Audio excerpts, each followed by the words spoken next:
आज प्रकरण हो मिटणार आहे तुम्ही ते. इथं बसलाय होय निवांत, बाहेर पोलीस आल्यात. माहित आहे की मग मला पोलीस आलेत म्हणून. मला असं वाटतंय आपल्या शेजारी कुठं तर चोरी झाल्या वाटतं. चोरी तर घरात पण झाले. म्हणजे म्हणजे पोलीस ह्याच्यासाठी आलेत, आपली शेजारीन पळून गेले. होय का? म्हणून तुम्ही इथं उदास बसलाय होय? मला आधीपासूनच तिच्यावर शंका होती.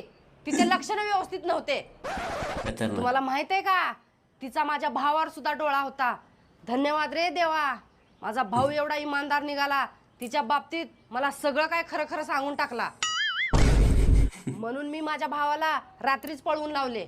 आणि ते बेनं पळून गेलं. पळून गेलं? होय. किती पैसे दिलतीस त्याला? 10,000. मी तुला सांगितलं होतं का नाही, एसटीच्या तिकिटापेक्षा जास्त पैसे देऊ नको म्हणून. आता काय होणार हो? आता जे काय होईल ते पोलीसच सांगणार.